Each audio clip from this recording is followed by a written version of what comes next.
우리 하나님께서 2018년 1년 한 해 동안을 우리를 지켜주신 사실에 대해서 하나님께 감사와 또 영광을 돌리게 되시길 바라겠습니다. 내가 나를 3번 부인하리라 하는 제목으로 오늘 말씀을 나누고자 합니다. GE라는 회사가 있습니다. 제너릭 일렉트릭 컴퍼니라는 이런 회사인데, 이 회사는 1878년 발명가 토마스 에디슨이 전기를 발명한 후에 설립을 했습니다. 이것이 모처가 되어서 오늘날 GE라는 이 회사가 존재하게 되었습니다. 잭 웰치는 1981년 45세의 나이로 GE의 8대 회장이 되었습니다. 2010년 포브스 통계에 세계 기업 2위까지 도약하도록 만든 장본인이기도 합니다. 잭 웰치는 인재 양성에 탁월한 그런 시스템을 가지고 있었습니다. 그래서 입사 시험을 쳐서 채용할 그때 이미 이 사람이 어디까지 승진할 것이다, 어디까지 키울 것이다 하는 것들을 결정 지었다고 합니다. 그래서 회장까지 키울 사람, 사장까지 키울 사람, 상무까지 키울 사람, 과장까지 키울 사람, 입사 시험과 면접과 모든 것들을 통해서 딱 하고 난 뒤에 이미 결정을 하고, 그 다음에 입사하고 난 뒤에는 그 사람이 키워질 만한 그 코스 과정을 딱 이렇게 양성을 시켜서 결국은 목표로 했던 그 자리까지 딱 성장하게 만드는 것입니다.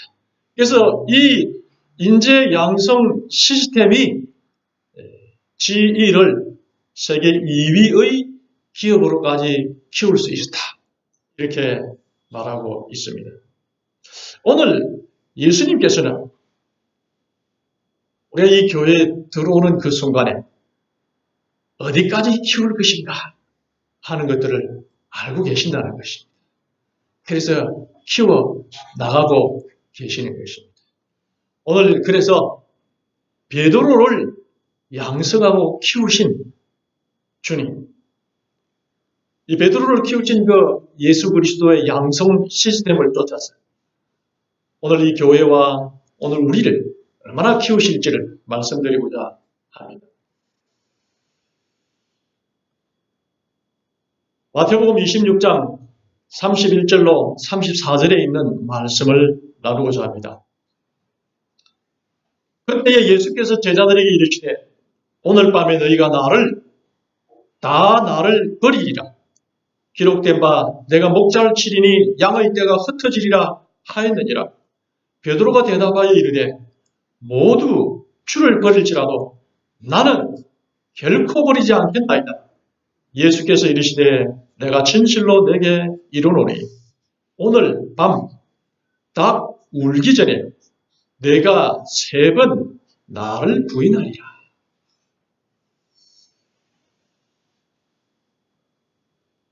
베드로는 모두가 주님을 버리고 간다 할지라도 나는 주님을 버리지 않겠습니다, 그렇게 장담을 했습니다. 이렇게 장담을 할 때에 예수님께서 와서 말씀하시기를 오늘 밤 닭 울기 전에 내가 3번이나 나를 부인할 것이다, 이렇게 말씀을 해 주셨습니다. 예수님께서 베드로에게 왜 이런 말씀을 하셨을까요? 베드로는 자신이 다 자랐다고 생각하고 있었습니다. 다 자란 베드로의 모습은 지금 현재 이 정도밖에 되지 않습니다. 우리가 사도행전에 베드로와 복음서의 베드로를 비교하면 알 수가 있습니다. 실수투성이고 흠이 많고 이런 베드로가 다 자랐다고 스스로 생각하고 있었던 것입니다. 그래서 예수님께서는 아직 너는 다 자랐지 않았다. 더 자라야 된다 하는 것을 말씀해 주고 계십니다. 베드로의 각오를 듣게 됐을 때 예수님께서는 그를 칭찬해 줄 수 있었습니다. 아, 그래. 네가 나를 버리지 않고 끝까지 따르겠다고 하니 참 고맙다 하면서 너의 그 결심대로 되길 바란다 하면서 너의 그 결심이 참 대단하다. 이렇게 칭찬해 줄 수도 있었습니다. 몇 년 전에 나오는 베스트셀러 책 가운데 하나가 칭찬은 고래도 춤추게 한다. 그런 책이 있었어요. 칭찬해 주면 사람이 기분이 좋아지고 일을 더 잘할 수 있다. 이렇게도 이야기를 했습니다. 그런데 그렇게 하면 예수님께서 보실 때 이 베드로는 더 이상 성장을 할 수 없고 거기서 멈춘다는 것입니다. 그러므로 베드로의 능력과 베드로가 가지고 있는 그 성장치는 지금 여기밖에 없는데 그 이상 성장을 해야 하는데 그 이상의 성장은 예수님께 달려있다는 사실을 말하고 있습니다. 그래서 예수님께서는 너는 부족하다. 내가 더 키울 수 있다. 부족하지 않다고 하는 베드로에게 부족함을 증명해 보여야 했습니다. 그래서 내가 부족하구나 하는 것을 깨달아야 베드로가 하나님의 능력을 의지하면서 내가 더 자라야 되겠다는 자극을 받게 되는 것입니다. 그래서 예수님께서는 너는 지금 현재에 드러나지는 않았지만 문제를 딱 직면하게 되었을 때에 내 결점이 드러나게 될 것이다. 그 결점을 고쳐야 돼요. 그래서 너는 더 성장할 수 있다. 그렇게 하면서 무슨 일이 닥칠지에 대해서 예수님께서 베드로에게 말씀을 해 주신 것입니다. 그래서 너는 현재 단점을 아직 고치지 못하고 있다 하는 것을 가르쳐 주신 것입니다. 정언복음 3권 204쪽에서 말하기를 그대는 품성건설에 있어서 해야 할 많은 일이 있을 것이며 또한 그대는 거친 돌로서 하나님의 성전의 한 자리를 차지하기 전에 깎이고 넘어져야 할 것이다. 어떠한 사람도 이 일을 이룰 수가 없으며 하나님께서만이 그 일을 하실 수 있으시다. 그분께서는 그대의 결함을 아시며 그대를 멸하고자 하는 것이 아니라 회복시키려고 일하신다. 그래서 우리는 아직도 깎이고 다듬어져야 된다는 사실을 말하고 있습니다. 그래서 내가 이루었다고 생각하지 말고 아직도 내가 다듬어질 것이 있다 하는 사실을 예수님이 베드로에게 하는 이 말 속에서 배워야 되는 것입니다. 이 사람은 빌 벨리책이라는 사람인데 미국에서 가장 인기 있는 스포츠가 이 슈퍼볼인데 이 슈퍼볼에서 4회나 우승을 했던 유명한 감독입니다. 뉴 잉글랜드입니다. 패트리어츠 그 슈퍼볼 팀의 감독인데 그가 이런 말을 했습니다. 신은 파괴하고 싶은 사람이 있을 때에 유망한 인재라고 말한다. 그래서 그 사람에게 칭찬을 해주면 자기가 그 칭찬 속에 오만해지게 되었어. 더 이상 발전을 하지 아니하고 가지고 있는 능력을 유지하기 위해서 훈련하지 아니하고 그래서 자기 자신을 가신하다가 무너져 내린다는 것입니다. 그래서 예수님께서 베드로를 그 칭찬하지 아니하시고 너는 결함을 가지고 있고 곧 너의 그 결함이 나타날 것이다 하는 사실을 말한 것은 중요한 뜻이고 예수님께서 베드로를 성장시키기 위한 과정이라는 것을 말하고 있습니다. 오늘 나에게 당하는 시련은 나를 더 크게 하시는 하나님의 양성 과정입니다. 그래서 나에게 부족하다고 말하고 우리 교회가 부족하다고 말하고 오늘 삼육교회와 내가 당하는 시련은 나와 교회를 하나님이 키우시겠다는 채찍 중에 하나인 것입니다. 사람들이 우리 교회가 뭐가 부족하다 이야기를 합니다. 저에 대해서도 목사님은 뭐가 잘못이고 부족합니다 하는 말을 합니다. 그 말을 들을 때에 기분 나쁘게 생각하지 않고 하나님께서 나를 사랑하시고 나를 더 키우시기 위해서 내 결함을 말하는구나. 이렇게 받아들일 수 있어야 되는 것입니다.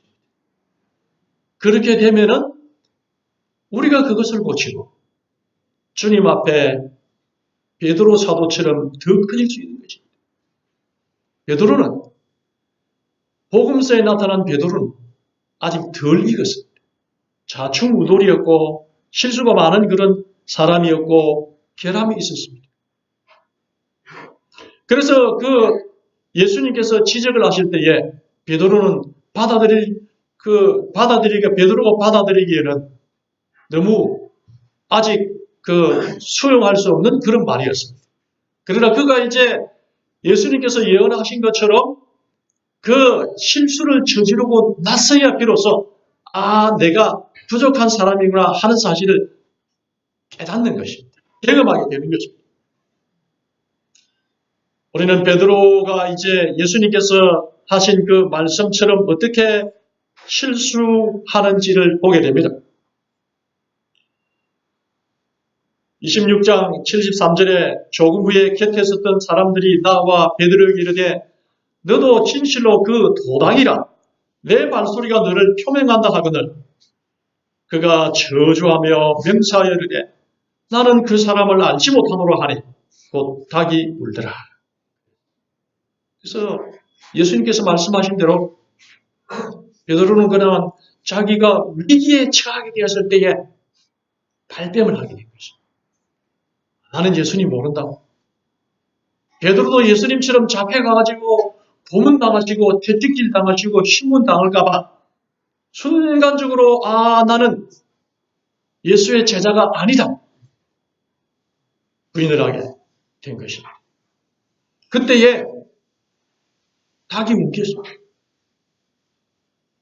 그는 여지없이 넘어지고 말았습니다. 그래서 75절에 보면은 베드로가 예수님의 말씀에 닭 울기 전에 내가 3번 나를 부인하리라 하심이 생각나서 밖에 나가서 심히 통곡하니라. 밖에 나가서 아주 통곡을 했습니다. 왜냐하면 자기는 장담을 했거든요. 주를 버릴지라도 나는 주님 안 버립니다. 장담을 했지 않습니까? 그런데 막상 위기에 처하게 되자 그는 예수의 제자가 아니라고 이렇게 부인을 한 거예요. 그 다음에 예수님께서 베드로가 돌이켜가기 위해서 네가 나를 부인하고 난 뒤에 닭이 울겠다. 그러면 너는 그때에 정신을 차려라. 그래서 닭 소리가 꼬꼬댁 하고 울리는 그 순간에 베드로는 예수님의 말을 기억하고 밖에 나가서 자기가 한 맹세 때문에 심한 통곡을 하게 되는 것입니다. 여기까지가 인간 베드로의 한계인 것입니다. 세상 사람들이 결말도 이와 다르지 않습니다. 그래서 자기 자신으로 자기를 키우려고 하는 사람의 그 한계는 여기까지이다 하는 것입니다.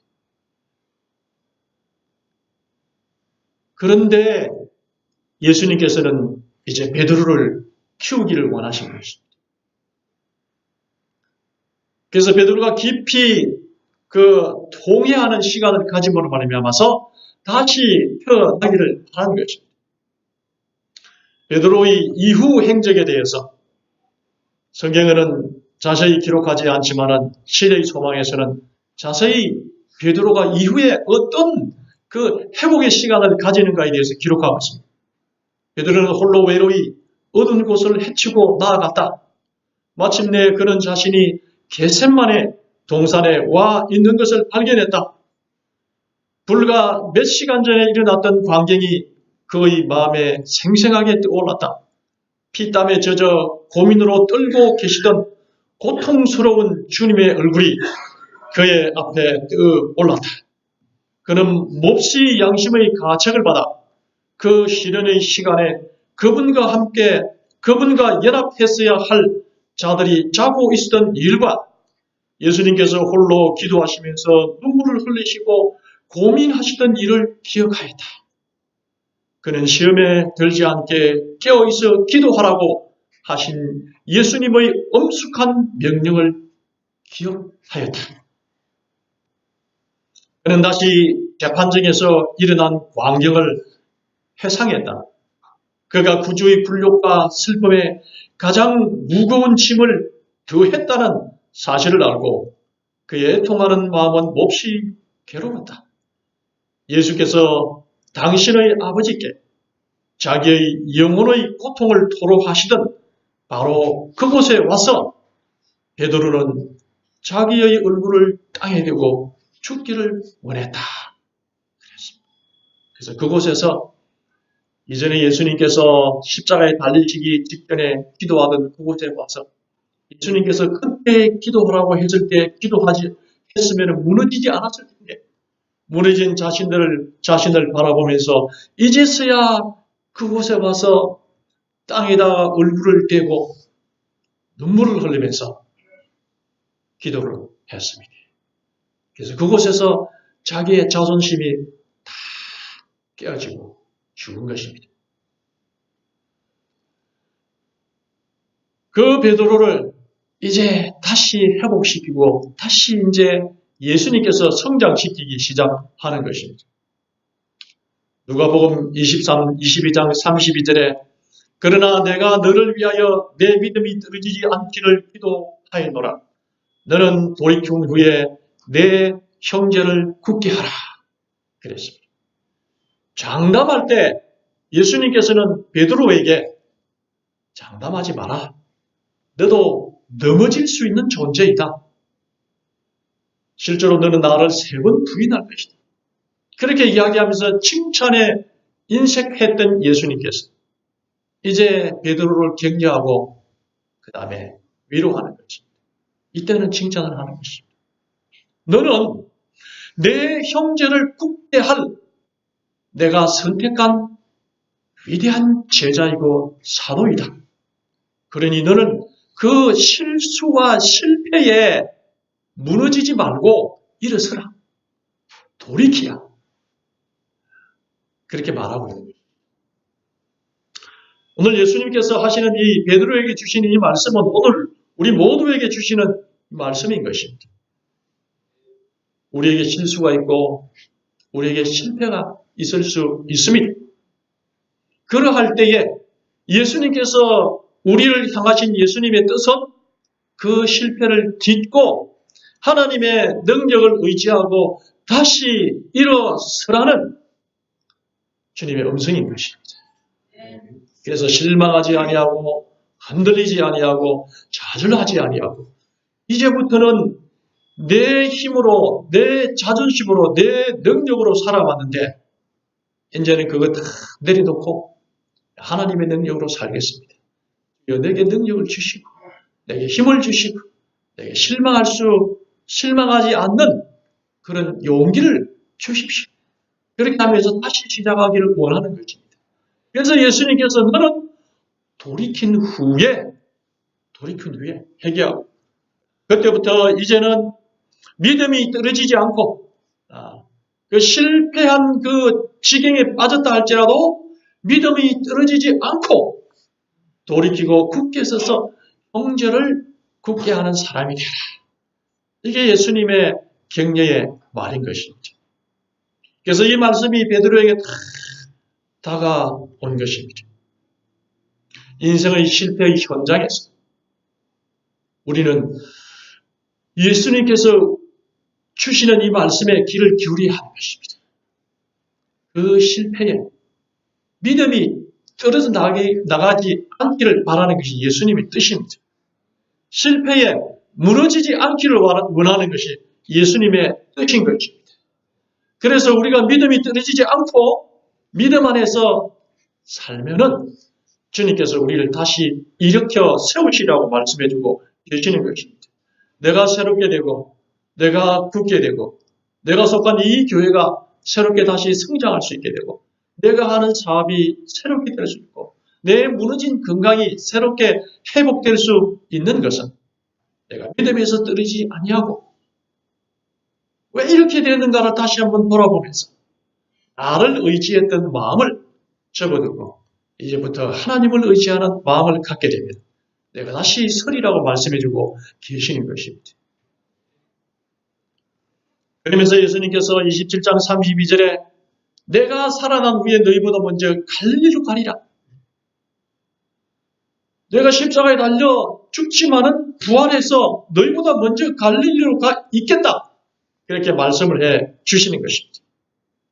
그것은 주님께서 살아나시고 제자들이 가야 할 곳을 미리 가르쳐 주신 것입니다. 예수님께서 갈릴리 바닷가에 그들이 함께 즐겨 지냈던 그곳에 가 있을 터이니 너희들은 실망하지 말고 그리로 찾아오라 이야기를 합니다. 그래서 예수님이 십자가에 달려 돌아가시지만은 그리고 베드로가 그 실패한 그 실수와 실패를 무릅쓰고 겟세마네에서 기도하고 난 뒤에 그가 가야 할 길이 어딘지를 알게 되었습니다. 예수님을 만나러 가야 한다는 것입니다. 그것이 갈릴리라는 사실을 알게 되었습니다. 예수님께서 갈릴리에서 베드로를 만나 주셨습니다. 그러고 난 다음에 베드로를 치료하시는 것입니다. 내가 나를 사랑하느냐 하고 3번이나 물어보았을 때 내가 주님을 사랑하는 줄을 주님께서 아시나이다. 이전에는 장담했습니다. 주님, 나는 주님을 사랑합니다. 여기에 있는 모든 사람들보다 훨씬 더 확실하게 주님을 사랑합니다. 저는 주님을 사랑하되 끝까지 사랑합니다. 이렇게 장담했던 베드로였는데 그 대답은 이제 다른 것입니다. 주님께서 아시나이다. 주님께서 아시다시피 저는 주님을 의지하고 주님을 이제부터 사랑하고 따를 것입니다. 이런 사람으로 변화되게 된 것입니다. 이렇게 회복된 그 베드로는 이제 이전에 하지 못했던 선을 써나가기 시작을 합니다. 사도행전 2장 4절 14절에 그들이 다 성령의 충만함을 받고 성령이 말하게 하심을 따라 다른 언어들로 말하기 시작하니라. 성령의 충만함을 받았습니다. 베드로가 11사도와 함께 서서 소리 높여 이르되 유대인들과 예루살렘에 사는 모든 사람들아 이 일을 너희에게 알게 할 것이니 내 말에 귀를 기울이라. 그렇게 하면서 베드로가 성령 충만함을 받고 나가서 복음을 전하기 시작하는 것입니다. 사도행전 4장 14절에 그들이 베드로와 요한이 담대하게 말함을 보고 그들을 본래 학문이 없는 범인으로 알았다가 이상히 여기며 또 전에 예수와 함께 있던 줄도 알고 그들이 깜짝 놀랐습니다. 베드로가 하는 그 말씀이 설교가 옛날에 그냥 평범한 사람으로 알았다가 이제는 정말 능력 있는 말씀을 학문이 없는 범인으로 알았다. 보통 사람으로 알았는데 이제는 학문이 있는 학자와 같이 유능하게 말하는 베드로의 모습을 바라보고 사람들이 듣는 사람이 다 놀랐다는 것을 말하고 있습니다. 성령의 충만함을 잊게 될 때 베드로는 크게 성장해 있는 모습을 볼 수가 있는 것입니다. 사도행전 5장 28절에는 우리가 이 이름으로 사람을 가르치지 말라고 언급하였으니 너희가 너희 가르침을 예루살렘에 가득하게 하니 여전히 핍박이 있었지만은 베드로는 예루살렘에 그리스도를 가득하게 뿌린 것입니다. 그 다음에 도저히 베드로를 그냥 두어서는 안 되기 때문에 너무 능력 있게 복음을 전하기 때문에 베드로의 입을 막기 위해서 옥에 가두었습니다.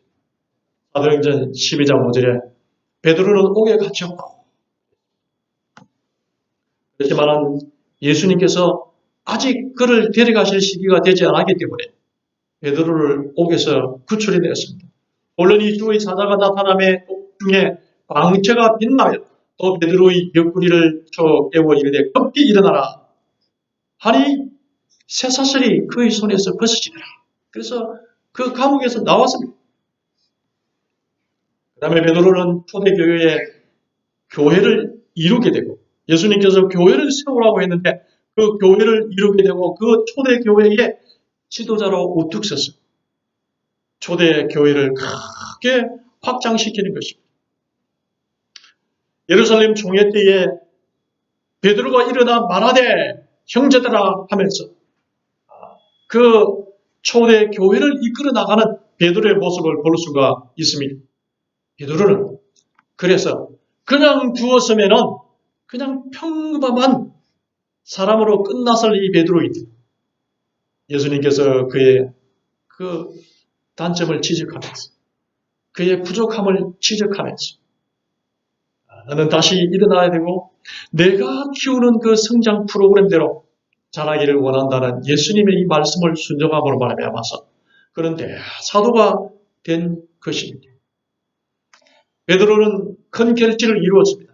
사도행전 2장 41절에 3,000명이 그의 설교를 듣고 주님의 백성이 되었습니다. 4장 4절에는 5,000명이 그의 설교와 전도를 듣고 주님의 백성이 되었습니다.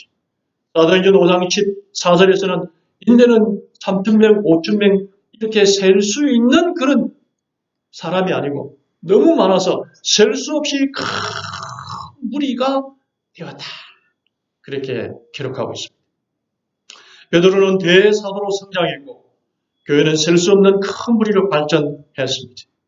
하나님께서 키우시면 이처럼 대단한 성장을 하게 되는 것입니다. 몇 년 전에 베드로가 그 예수님이 잡히신 그날 밤에 그 부인했던 약하고 결함 있는 그런 베드로가 아니고 이제는 담대히 있어서 세상을 움직일 수 있는 사도로 성장하게 된 것입니다. 예수님께서는 오늘 우리를 키우시길 원하십니다. 오늘 우리 교회를 키우시기를 원하고 계십니다. 우리의 연약함과 부족함 속에서 실망하지 아니하고 믿음에서 믿음이 떨어지지 아니하고 다시 일어서서 새롭게 되기를 원하고 우리 개인이 새롭게 되고 성장하고 이 교회가 결함을 딛고 일어서서 다시 큰 교회를 이루게 하시는 것이 예수님의 뜻인 것입니다.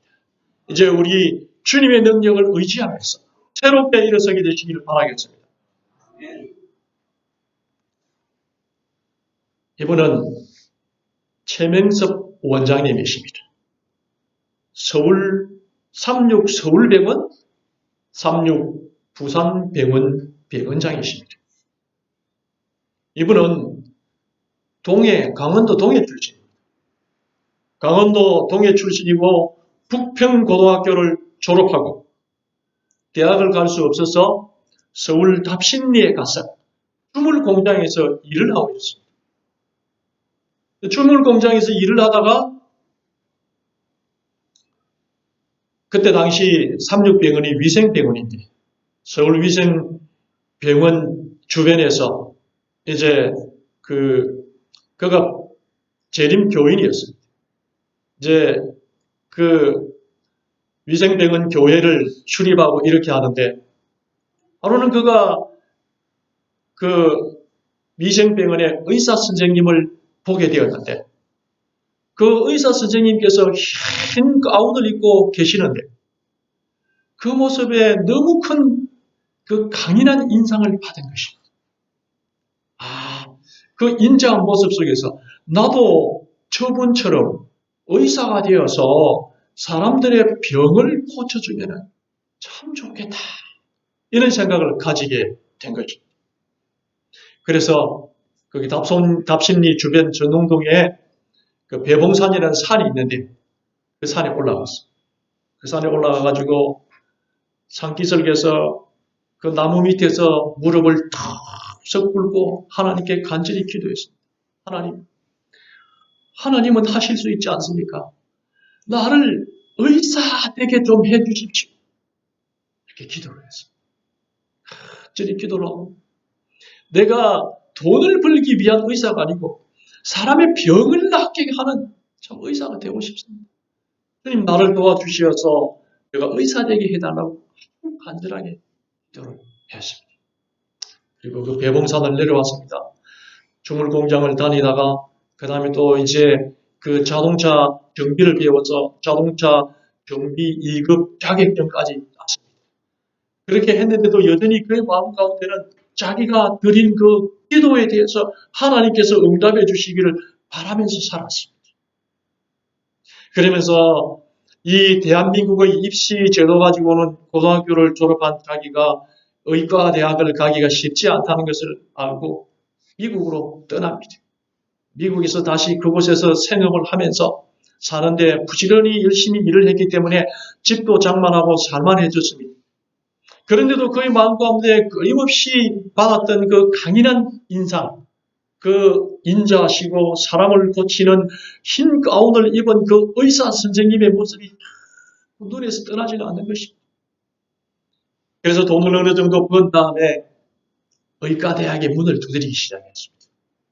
자기는 여전히 아직 영어 실력도 없고 고등학교 졸업 학력을 가지고 있고 토플 시험에 합격할 성적도 안 되고 그렇게 하는데 다시 기도하면서 주님 내가 의사가 될 수 있도록 해달라고 기도를 하면서 대학의 문을 두드렸는데 메릴랜드 의대에서 자기가 갈 수 있는 길이 열린 것입니다. 그래서 합격을 하게 된 것입니다.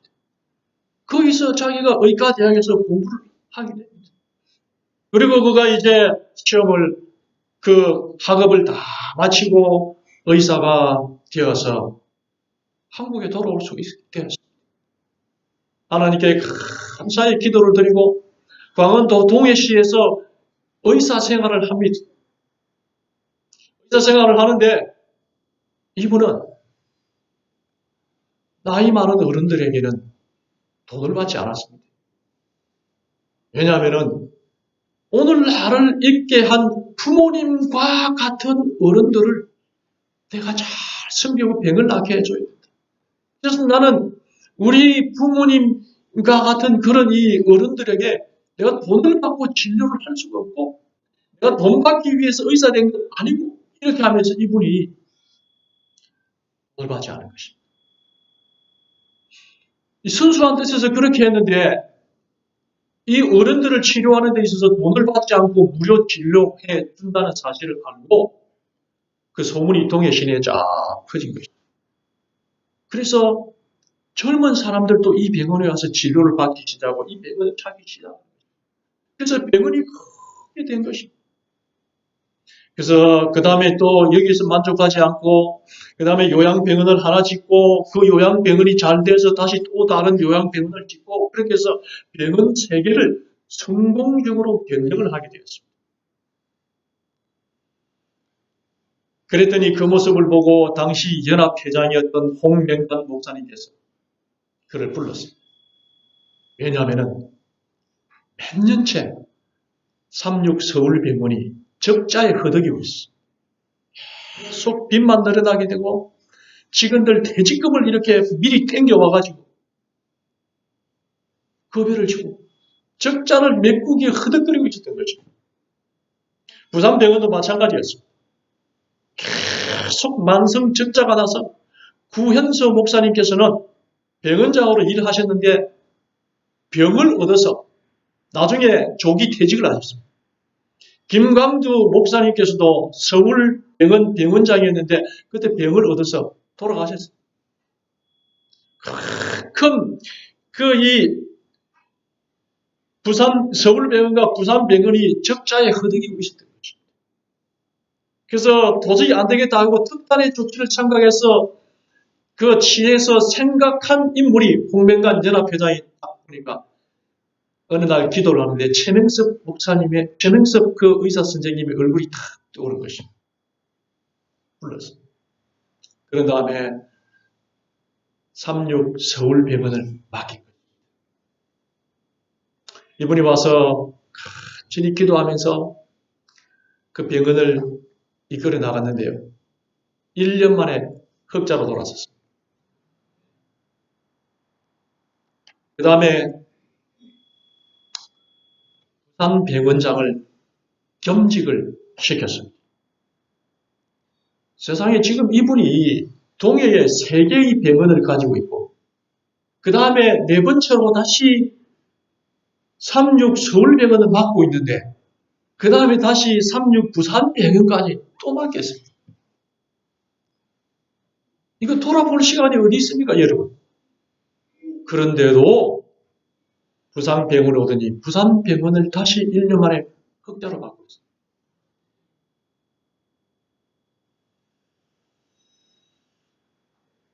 정말 놀라운 일이지 않습니까?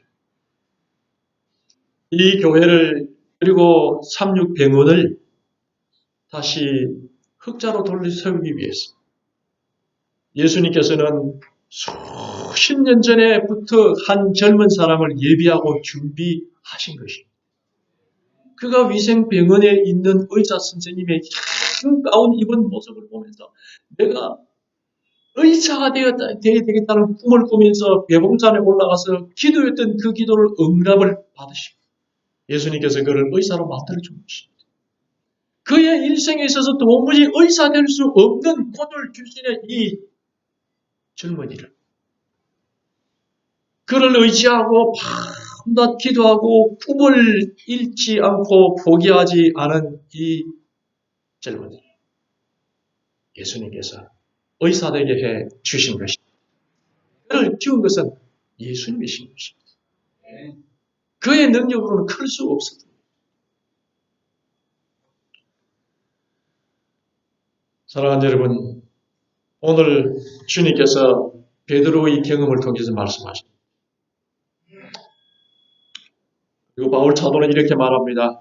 고린도전서 3장 6절로 7절에 나는 심었고 바울입니다. 아볼로는 물을 주었으되 오직 하나님께서 자라나게 하셨나니 그런즉 심는 이나 물 주는 이는 아무것도 아니로되 오직 자라게 하시는 이는 하나님뿐이니라. 한번 따라해 보시기 바랍니다. 오직 자라게 하시는 이는 하나님뿐이니라. 여러분이 자라나고 내년도에는 우리 교회가 자라나고 여러분이 하시는 일도 자라나게 되시기를 바라겠습니다. 오늘 우리의 실패, 오늘 나를 향한 지적, 결함, 그 모든 것을 우리 모두 달게 받을지다. 주님 안에서 새롭게 출발하고 성장하게 되기를 바라겠습니다. 아멘.